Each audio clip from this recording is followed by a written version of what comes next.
Welcome to the podcast of Grace Community Bible Church. We hope and pray that you are blessed, challenged, and inspired by this message. For other sermons or more information, visit us at gracebiblechurch.org.au. Now, as we've been going through Genesis, we've seen how even though this sin has been brought into this world and man has rejected God's rule, God's plan is to restore the world from the curse of sin and death.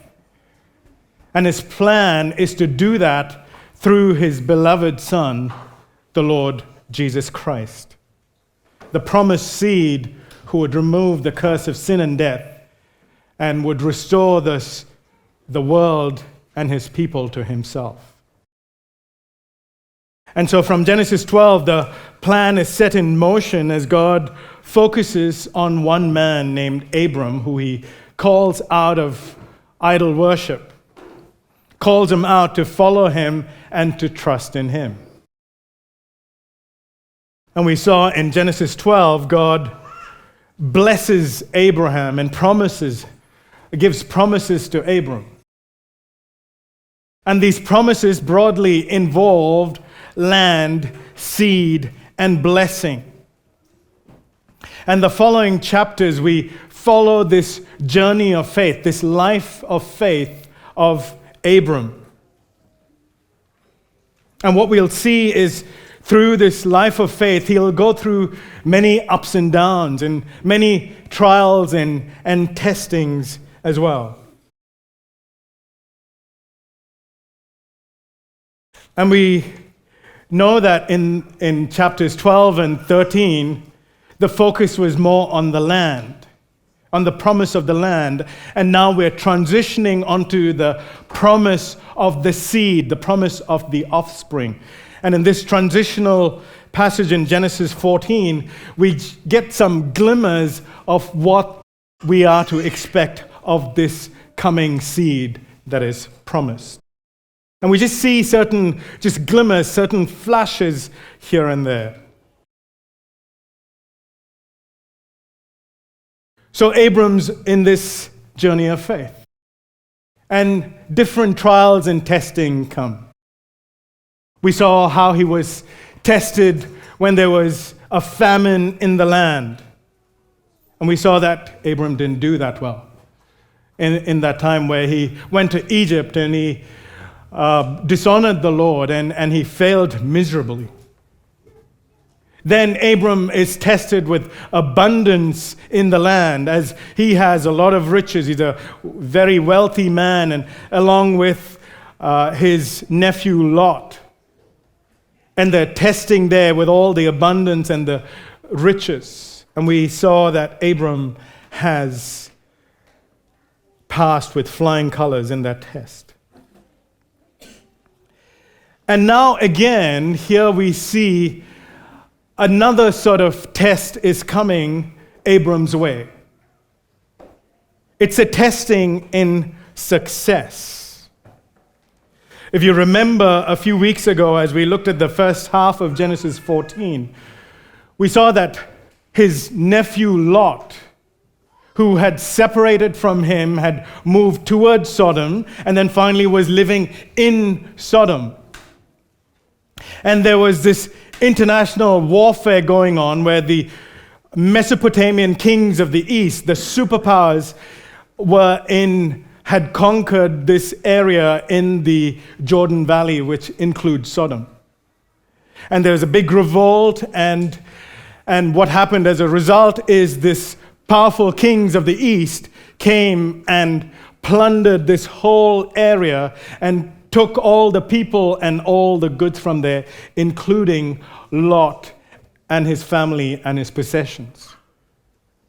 And so Abram, as he's growing in his faith in God and his trust in God and the promises of God, and he's growing in his love for others and being less self-focused, Abram, with his 318 trained men and some of his allies, go against these superpowers who basically none of the kings of the valley could stand against, and miraculously defeats these superpowers. He's successful. There were 5 kings and 4 kings, 4 powerful kings, defeated these 5 kings, and Abram defeated these 4 kings. So who's on top? Abram. Very, very successful. He's coming out as this big kingly figure, and he's coming back. And the question is, in this moment of success, in this moment of victory, what is Abram going to do? Who is he going to give the glory to? Is he going to be like the kings, the Canaanite kings who just are self-focused and glorify in themselves?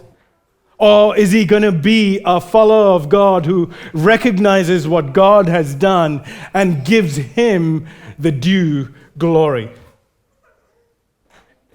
Is Abram going to be more like a Canaanite? Or is he going to be more like the man that God is calling him out to be? What is he going to do with this success is the question. And what we see here in this section is that Abram meets with 2 kings. And you can see how, Abram, as he's coming back, he's defeated these 4 superpowers of the east, these Mesopotamian kings. And he's returning back with the prisoners of war and all the loot, including Lot and his nephew and his possessions. And even here you can see God is working out that promise that you will be a blessing to others. He's really being a blessing to that entire land now, that entire Jordan Valley, as he's rescued the people who have been taken as prisoners of war, and he's returning them back. So as the great victor of the kings of the east, and as the great deliverer of the Jordan Valley, Abram is coming down, and on his way back to Hebron, which is his home, he has to pass through this valley of Shaveh. And this is where our scene unfolds this morning. By way of outline, I've just got 2 points.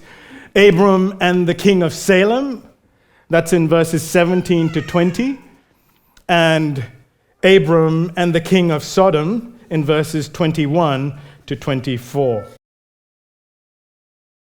So look at verse 17. Really, verse 17 is almost background, just setting up the scene, and then it talks about the interaction between Abram and the king of Salem. Verse 17.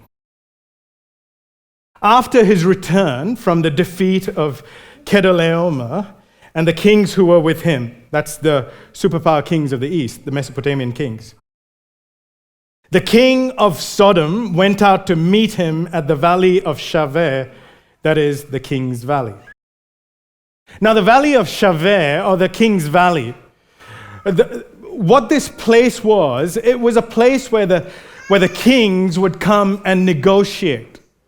A place where the kings would come and have their councils and have their alliances and even have their victory celebrations. And this valley was a valley that was close to Jerusalem. And right now in this valley, there are a couple of kings waiting to meet Abram because they recognize now that Abram is also a big kingly figure, although he might not officially be a king. Now, the first king we are told here in the Valley of the Kings to meet Abram is the king of Sodom. Now, if you remember, this was one of the kings of the valley. This was, if you remember in Genesis 13:13, we were told that the people of Sodom were wicked people, great sinners before the Lord. And this king of Sodom is really the head of those people. And we saw even last time the name of the king of Sodom, that is Berah. It's a name that's associated with evil. Again, emphasizing or highlighting the immorality of the king and the rest of the people of Sodom. The king of Sodom is a very unrighteous and wicked and immoral king. And now that the war is over and Abram's defeated the superpowers of the east, this king of the valley, this king of Sodom, is now waiting in the king's valley to meet with Abram. And you sort of already are expecting that this king of Sodom is not a good guy. You know, you sense trouble with this king. And then now verse 18 reads, "And Melchizedek, king of Salem, brought out bread and wine. He was priest of God Most High." So it looks like the king of Salem is also there in the valley at the same time.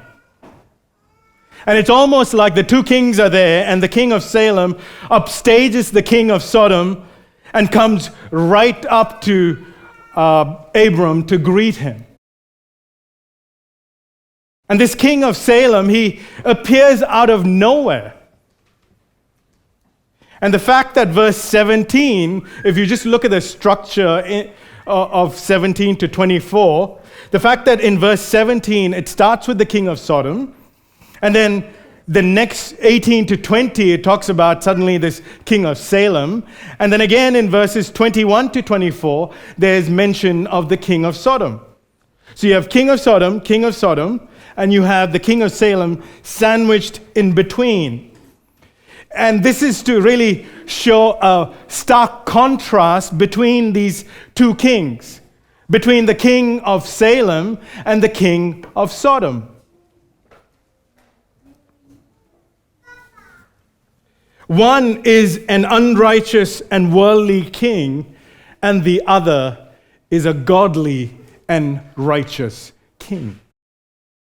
And we'll see the difference between these two kings in how they treat Abram and the kind of response that Abram has towards these two kings. Now, this king of Salem, who has appeared out of nowhere, he's a very mysterious figure, but he is a very important figure nonetheless. And his name is Melchizedek. Now, this name, Melchizedek, it's made up of two words in the original, Melech and Sedek. Melech meaning king, and Sedek meaning righteousness. Or in other words, the meaning of his name is king of righteousness. Melchizedek was a righteous king. He was an upright man in all he did and in all of his rule. And so this is very significant considering the land of Canaan, because the people were idolatrous and immoral and unrighteous as a whole. And not only was his name significant, Melchizedek's position was also significant.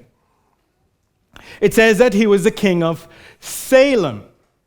Salem was another name for what would later be called as Jerusalem.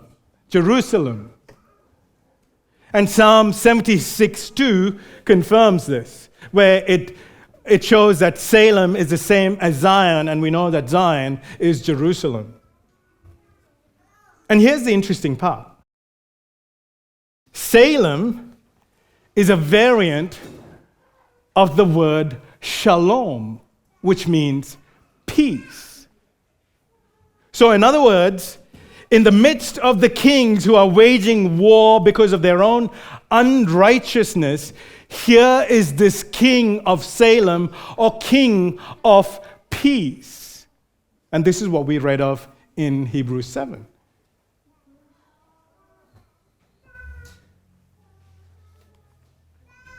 So in terms of when we think of this person, in terms of a king, he's a king who rules with righteousness and brings about peace. So you have this person, Melchizedek, who's a king of righteousness and peace, who is ruling over the city of Jerusalem. Keep that in mind. It might remind you of someone later in the future. A king of peace and a king of righteousness ruling over from Jerusalem. Now it also says that Melchizedek was also a priest of God Most High. That he was a God-appointed priest of the true and living God. Now, what did priests do? If the kings had authority and power to protect the people and to squash the enemies and had the authority and power to do that, what did the priests do? The priest served as a mediator between God and man, reconciling God and man. On the one side, the priest would represent the people to God, carrying the burdens of the people and bringing them to God. At the same time, the priest would also represent God to the people, and the priest would mediate the presence of God and God's word of blessing then to the people. So in this sense, the priest stood in the gap as a mediator between God and man. And what we see here is that Melchizedek, a priest king, he comes to Abram with a banquet before mediating the blessing of God to Abram. It says there that Melchizedek brought bread and wine for Abram. Now, some people think, oh, this is just sustenance for Abram, as though he and his men after the war, they're so parched and so hungry and then in need of food and drink. I don't think that's the case here, because when you think about it, they had all the spoils of war, so they would have had food and drink and all that from the spoils of war. No, this bread and wine, this is more of a royal celebration for the victory that has taken place. And quite possibly even a ceremonial celebration, because he's a priest. This man, Melchizedek, is a priest, a sort of thank offering to the Lord for what has taken place as they feast in this banquet. So you can imagine as Abram and Melchizedek are feasting and celebrating together, they wouldn't have been talking about the weather. No, this is the righteous priest king of God. No, they would have talked about the Lord and spiritual things. And so when you think of even the context of this banquet, it would have strengthened Abram, not just physically, but even spiritually, he would have been strengthened. And then it says, Melchizedek mediates the blessing of God. Look at verse 19. And he blessed him and said, Blessed be Abram by God Most High. Blessed be Abram by God Most High. Now this term, God Most High, this is not Melchizedek somehow affirming polytheism here. As though he's saying, there's all these Canaanite gods here, and he is the greater God among all the other gods. No, this name for God, El Elyon, God Most High, it's a term that refers to God's absolute sovereignty and absolute supremacy. That he is the preeminent God of the universe. That he alone is the supreme God and the sovereign one of the universe. And added to that, Melchizedek says this: God is possessor of heaven and earth. What does this mean? It means that God is the creator of the entire universe, and he owns everything in the universe. That all of the heavens and the earth are literally in his hands. It means that God holds the people.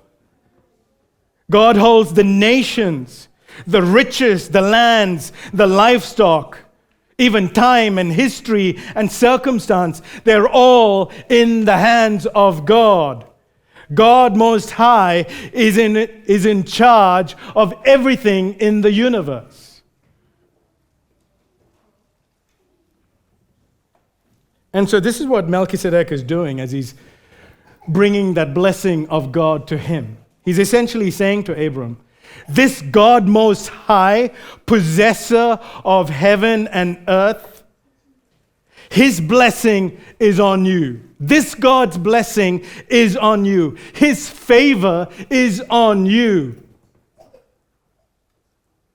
See, there's no other sovereign in heaven or on earth above this God Most High, Abram. The blessings that I've already promised to you, there's no one who can take away those blessings from you because it's that same God. This is who God is. God Most High, possessor of heaven and earth. Don't you forget that, Abram. And he's sort of reminding Abram that and reassuring Abram that. Now think about this. Why would Abram need this?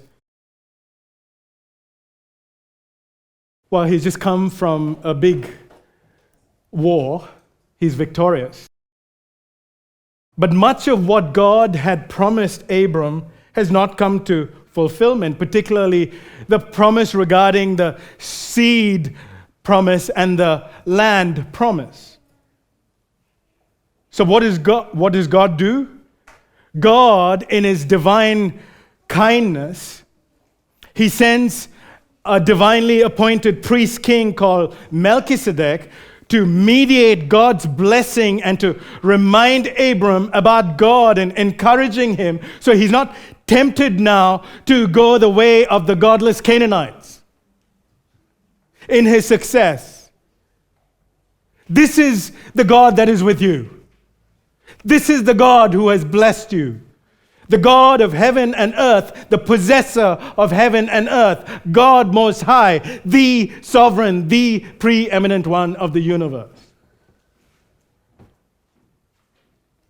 And then on top of that, Melchizedek also blesses God.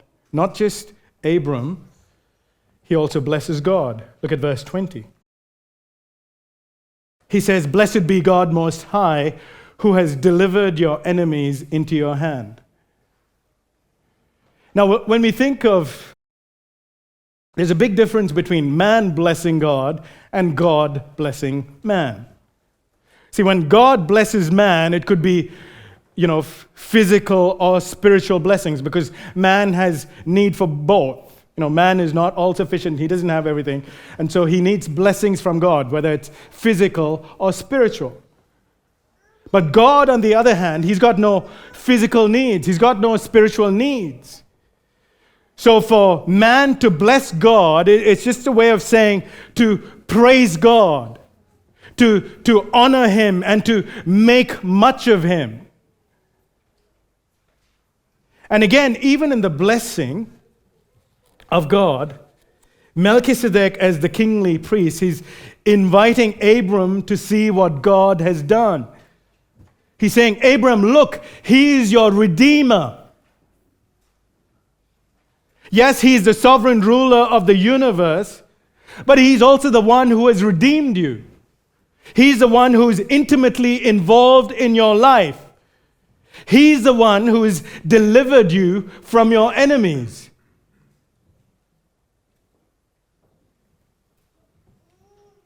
See, the reason why you were victorious with just 318 men and few of your allies against these superpower kings is precisely because God was with you and he delivered you from your enemies. So he's really pointing Abram back to God, saying, there, that's where blessing is. That's where your hope should be. And so the implication for Abram now is almost clear as the blessing comes to Abram. Abram, don't rely on yourself, or the rulers of this world, or the things of this world, but continue to trust in God Most High, the possessor of heaven and earth, and give Him the glory that is due His name.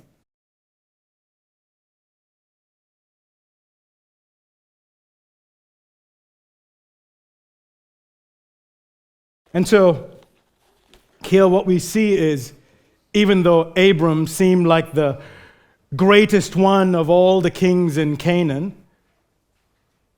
Abram now recognizes that Melchizedek is God's appointed mediator king. That this Melchizedek is somebody even more superior to him. And so the end of verse 20 says, and Abram gave him a tenth of everything. Now, Hebrews 7:4 makes this even clearer, that Abram gave him a tenth of the best of the spoils, really. So what Abram's doing here is he sees him as the superior, he honors Melchizedek as God's mediator, and ultimately he's giving honor and glory to God.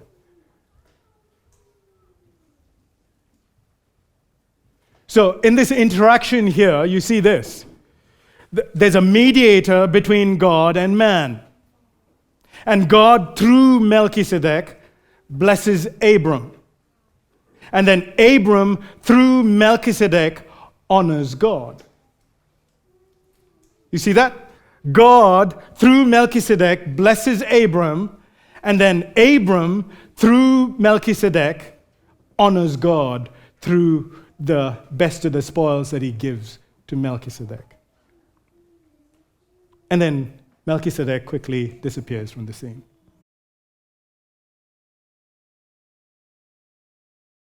What's interesting about Melchizedek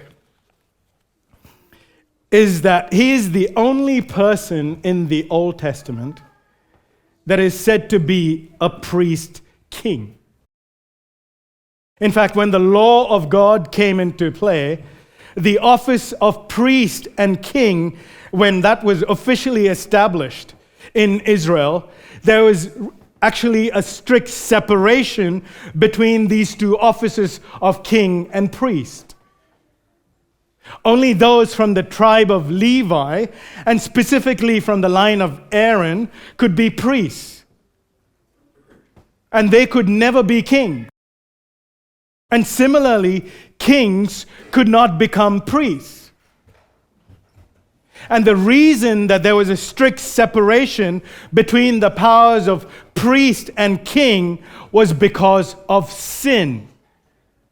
See, no one could be trusted with the power of two offices, especially when there was sin in man, because they would misuse that. Now you think of King Uzziah in 2 Chronicles 26. He was a king of God for many years, but as the years went past, he became proud. And he thought, oh, what's with all the priests? I can be a priest as well, and I can go and offer sacrifices as well. And so he unlawfully goes and offers sacrifices, and God strikes him down with leprosy, making him even ceremonially unclean to come and worship God and approach God. So there was no bringing together of priest and king, and so we see this combination only with this mysterious character called Melchizedek. And yet, about 1,000 years after the incident with Abram and Melchizedek, David, the first Israelite king who occupied and ruled from the same place as Melchizedek, that is Salem or Jerusalem. He was the first Israelite king to rule from Jerusalem. Saul never did that. This king, under the inspiration of the Holy Spirit, would write Psalm 110, which is a messianic psalm.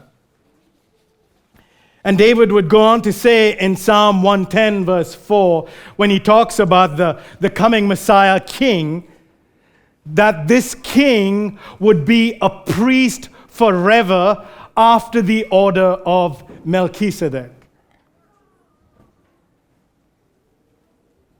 Now you might think, so what makes the Messiah so special that, he can be priest and king? Well, the Messiah is the only one who will be inherently and fully righteous and without sin. And so being righteous, he's the only one who can handle and fulfill these two offices together in the way God intended and not misuse it.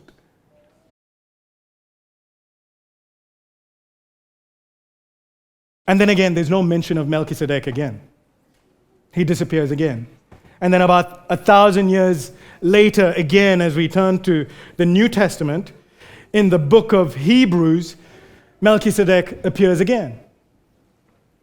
And particularly in Hebrews 7, and we read that this morning, the author of Hebrews is trying to establish that the priesthood of Jesus is a greater priesthood. And he's showing that this historical figure, Melchizedek, was a type or a shadow that was pointing to the priesthood of King Jesus. And what's amazing is that the author of Hebrews is such a wonderful exegete. He explains the word so well. And especially the first 10 verses of Hebrews 7 is actually an explanation and the implications of Genesis 14 and that interaction between Abram and Melchizedek. And he's trying to say of how Melchizedek was a type or a shadow of Jesus. So we'll just quickly go through this. In verse 1 of Hebrews 7, basically what it says is that Melchizedek was the only priest king. And he was pointing to the ultimate priest king, that is Jesus. Verse 2, it says, Melchizedek was a king of righteousness and peace who reigned from Jerusalem or Salem. And he was pointing to Jesus, the ultimate king who would reign from Jerusalem with righteousness and bring about everlasting peace as the Prince of Peace.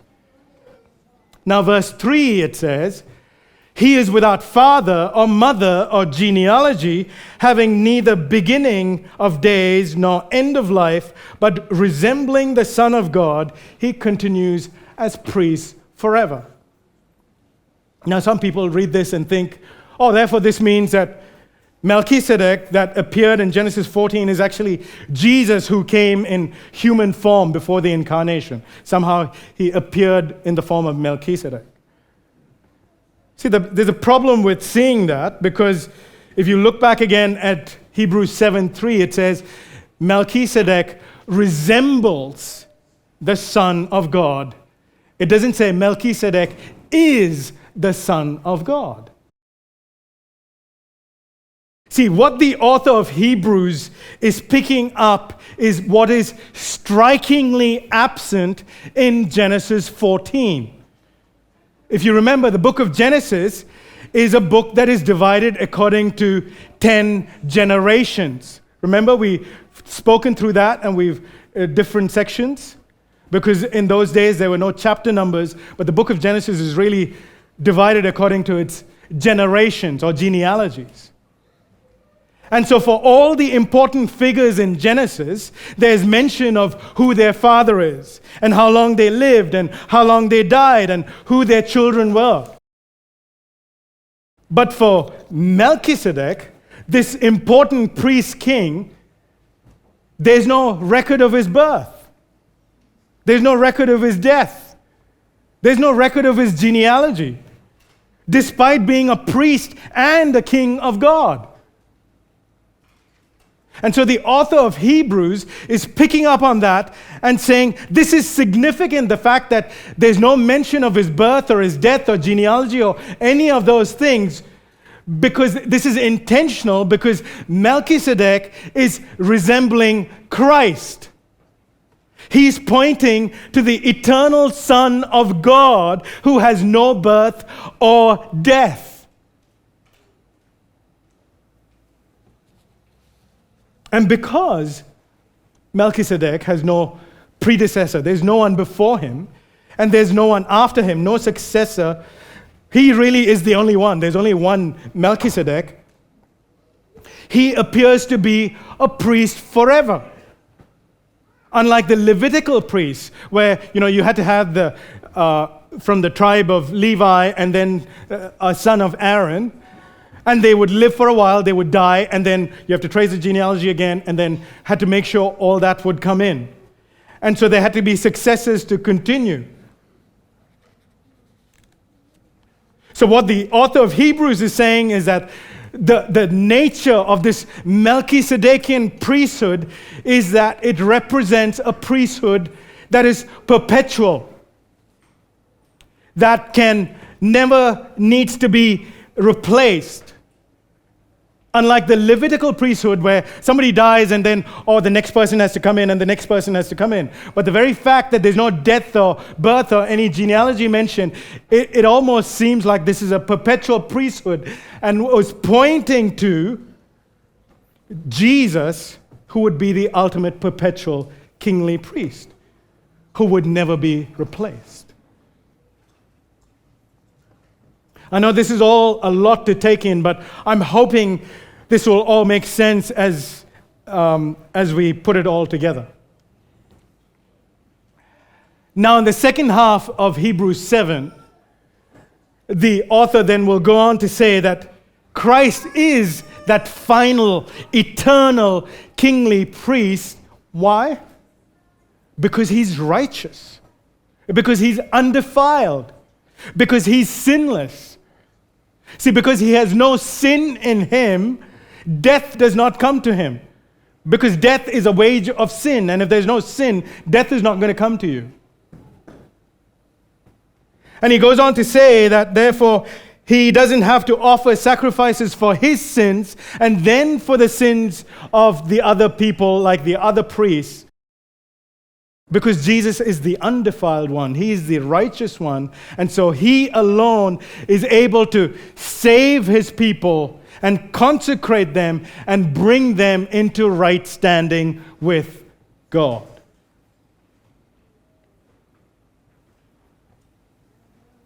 Jesus, the priest king, Melchizedek, pointed to him. But I hope you understand, in one sense, why we need both a king and a priest to save us. We need both a king and a priest to save us. You say, why? Well, one, when you think about the king, we need a king who is a righteous one to rule over us, to subdue us, and one who will, defeat has the power to defeat all the unrighteous enemies around. We don't have the power to do that. We don't have the authority to do that. So one, we need a king, a righteous king like that. But if he's only a righteous king, then that would be a terrifying thing for us. You say, why? Because of how unrighteous we are. See, that would put us at odds with this king who is supremely righteous and just. And that's why then we need a priest, a mediator, a go-between God and man. And that's who Jesus is. See, the perfect eternal priest who came and offered his righteous life his sinless life as a perfect sacrifice for sinful people like us.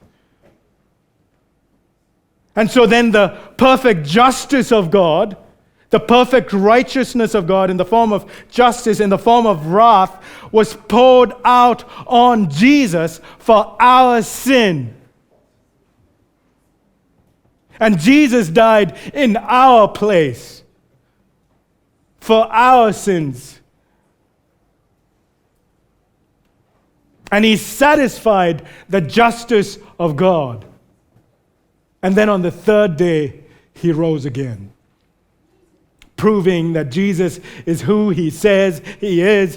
His work on the cross was sufficient to satisfy the justice of a righteous God, and he's able to bring sinful people into right standing with God.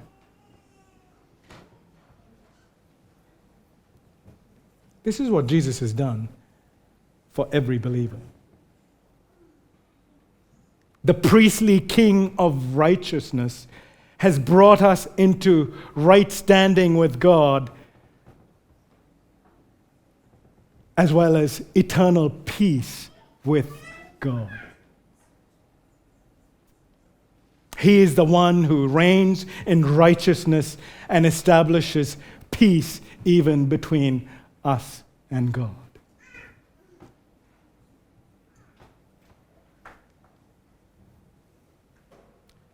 Now, if you're here this morning and listening to this message and are not a Christian,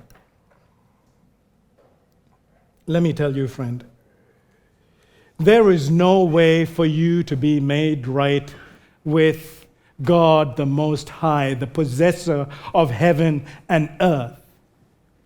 Because he is the other than God, the most preeminent one. He is the righteous God, and you are not. You are sinful. You might try to hide it. You might try to suppress it. But you know deep down inside, you are sinful.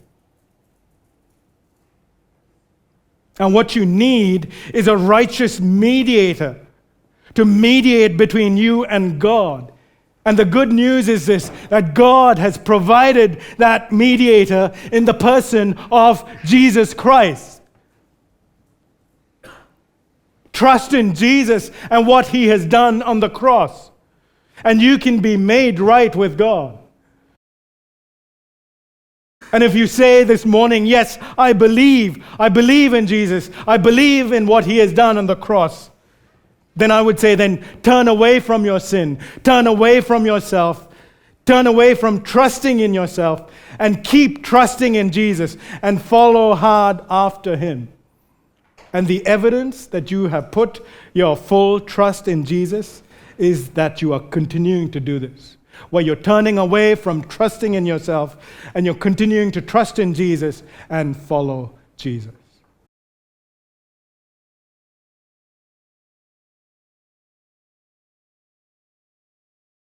So Melchizedek, the priest king of Salem, who mediated God's blessing to Abram, was a shadow of what to expect of the ultimate king, Jesus Christ, the seed that was promised, the righteous priest king who would mediate the blessing of God to his people and bring peace between God and man.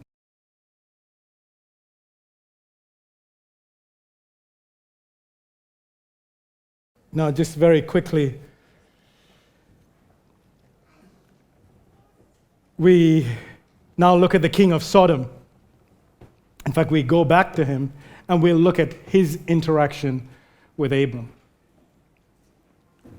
In verses 21 to 24. Verse 21 says, "And the king of Sodom said to Abram, 'Give me the persons and take the goods for yourself.'" You see the big contrast between Melchizedek, the righteous king of Salem, and Bera, the unrighteous king of Sodom? I mean, the king of Salem, he brings a feast for Abram. But the king of Sodom, he brings nothing. The king of Salem blesses Abram. The king of Sodom does no such thing. In fact, there's not even a thank you. In fact, the first words from the mouth of king of Sodom is, "Give me." Give me, Abram. Give me the persons, but take the goods. Now, I want you to think of this for a moment. I mean, the king of Sodom is an unrighteous, wicked, immoral king. He's the one who, if you remember, who hid in one of the tar pits when the 4 Mesopotamian kings came. You know, he was weak and cowardly and wouldn't even risk his life for his people. But Abram, on the other hand, risked his life, went, took his men, fought the war, brought back all the prisoners of war along with all their possessions.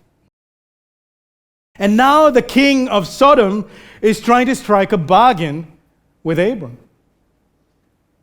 Give me the persons and take the goods for yourself. But here's the thing. I mean, Abram's the clear victor in the war. So naturally, all the spoils of war belong to Abram. I mean, that's his. The king of Sodom has lost everything, and so he was in no position to make any bargain. Essentially, the king of Sodom is offering what is not his to give. Everything belonged to Abram. And you can almost hear Satan in the background. Remember Jesus and Satan in the wilderness? Where Satan tells Jesus, "I'll offer you all this if only you will worship me." When none of that belonged to Satan, it all belonged to Jesus. See, what the king of Sodom is trying to do by saying, "You take the goods," he's trying to get into a bond, a close association with Abram. To have Abram as his ally. So how does Abram respond to this king of Sodom? Look at verse 22 and 23. But Abram said to the king of Sodom, "I have lifted my hand to the Lord, God Most High, possessor of heaven and earth, that I would not take a thread or a sandal strap or anything that is yours, lest you say, I have made Abram rich." Now this lifting up of hands, it's a way of making an oath. So Abram is saying, "I have made an oath to God Most High, who holds the universe in his hand, that I will not take anything from you whatsoever. Not even a little thread, not even a sandal strap. Nothing will I take from you, lest you say, I have made Abram rich." Now, if you think about it, Abram, while he was in Egypt, through his lies, Pharaoh, another pagan king, gave him a lot of riches. Perhaps he learned his lesson there. That maybe there were whispers going on, hey, Abram got rich actually through Pharaoh. Or maybe it's just that Sodom and the king of Sodom was so wicked and immoral and unrighteous. Abram saying, "I do not want to be associated with you in any way." See, because by associating with the king of Sodom, he would be tarnishing the name of the Lord. He's essentially saying, to be associated with you, it's not good for my faith. My allegiance is to the Lord, and I'm going to trust God to provide any rewards.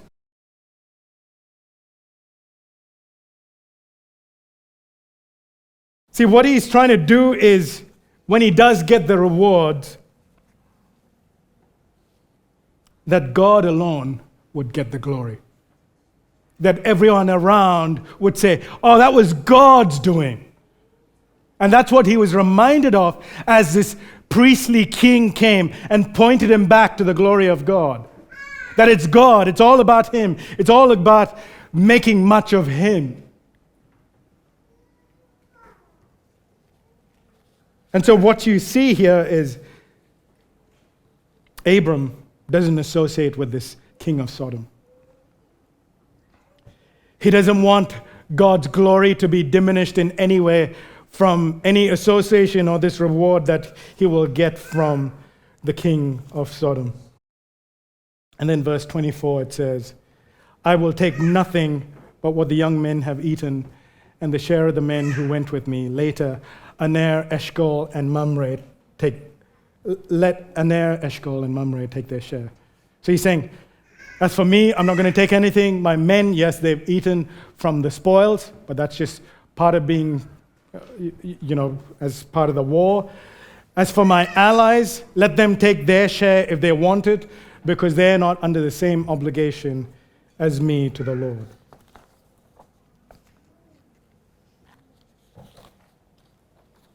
See, one of the things that you see here as you see Abram's life of faith is after this big success, he's on this crossroad, and there's the king of Salem and the king of Sodom. There's Jerusalem and there is Sodom. There is Christ and there is Satan. And they're both right there. And as he's refreshed, Abram chooses to honor God and give him glory and give his allegiance to God. And we see Abram's faith is again growing over here. It's tempting even for us, and I'm going to close with this. In our life of faith, often, whether it's after victories, great victories, and we're going good, and some spiritual battles, and oh yes, things have gotten so good. And then we're, again, bombarded with just the appeal of the world, where the hiss of that serpent comes. And it seems so attractive, and that friendship, and that safety, and that security, and the pleasure, and whatever else. This couldn't be that bad.